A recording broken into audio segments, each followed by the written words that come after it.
ಮೋದಿ ಸರ್ಕಾರ ತನ್ನ 10 ವರ್ಷಗಳ ಅವಧಿಯಲ್ಲಿ ರಾಜ್ಯಕ್ಕೆ ಕೊಡಬೇಕಾದ ಅನುದಾನವನ್ನು ನೀಡದೆ ಯಾವುದೇ ಅಭಿವೃದ್ಧಿ ಕಾರ್ಯಗಳನ್ನು ಮಾಡದೆ ಅನ್ಯಾಯ ಮಾಡಿದೆ ಎಂದು ಮುಖ್ಯಮಂತ್ರಿ ಸಿದ್ದರಾಮಯ್ಯ ಆರೋಪ ಮಾಡಿದ್ದಾರೆ.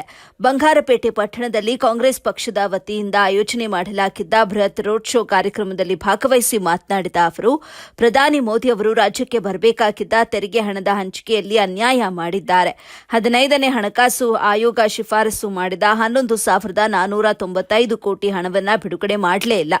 ಭದ್ರಾ ಮೇಲ್ದಂಡೆ ಯೋಜನೆಗೆ ನಿರ್ಮಲಾ ಸೀತಾರಾಮನ್ ರವರು 5,300 ಕೋಟಿ ರೂಪಾಯಿಯನ್ನ ಬಜೆಟ್ನಲ್ಲಿ ಘೋಷಣೆ ಮಾಡಿದ್ರು. ಆದರೆ ಇದುವರೆಗೂ ಯಾವುದೇ ಹಣವನ್ನ ಬಿಡುಗಡೆ ಮಾಡಿಲ್ಲ ಮತ್ತು ರಾಜ್ಯದಲ್ಲಿ ತೀವ್ರ ಬರಗಾಲವಿದ್ದು 223 ತಾಲೂಕುಗಳನ್ನು ಬರಪೀಡಿತ ಪ್ರದೇಶಗಳನ್ನಾಗಿ ಘೋಷಣೆ ಮಾಡಲಾಗಿದ್ದು, ಇದಕ್ಕೆ ಸಂಬಂಧಪಟ್ಟಂತೆ ಡಿಸೆಂಬರ್ 19ರಂದು ಪ್ರಧಾನಿ ಮೋದಿ ಅವರಿಗೆ ಅನುದಾನ ನೀಡುವಂತೆ ಮನವಿ ಕೂಡ ಮಾಡಲಾಗಿತ್ತು. ಆದರೆ ಮೋದಿ ಅವರು ಚುನಾವಣೆಯ ನೀತಿ ಸಂಹಿತೆಯ ನೆಪ ಒಡ್ಡಿ ಹಣವನ್ನ ನೀಡದೆ ರಾಜ್ಯಕ್ಕೆ ಅನ್ಯಾಯ ಮಾಡಿ ಚೊಂಬು ನೀಡಿದ್ದಾರೆ ಅಂತ ಕುಡುಕಿದ್ರು. ವರದಿ ಸೈಫುಲ್ಲಾ, ಎಬಿ ನ್ಯೂಸ್, ಬಂಗಾರಪೇಟೆ.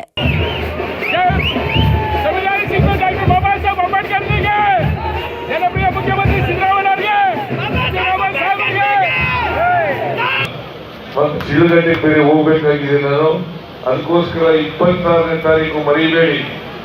ನಾನು ನಿಮ್ಮನ್ನೆಲ್ಲ ಭೇಟಿ ಮಾಡಿ ಮನವಿ ಮಾಡ್ತಾ ಇರ್ತಕ್ಕಂಥದ್ದು ಕಾಂಗ್ರೆಸ್ಗೆ ಈ ಸರಿ ತಿಳಿಸಿ. ಯಾರು ಕೆಲಸ ಮಾಡಿದಾರೋ ಅವ್ರಿಗೆ ಕೂಲಿ ಕೊಡಿ. ಕೆಲಸ ಮಾಡಿರೋರಿಗೆ ಯಾರು ಮಾಡ್ಕೊಟ್ಟಿರೋ ಅದನ್ನ ನಾರಾಯಣ ಸ್ವಾಮಿ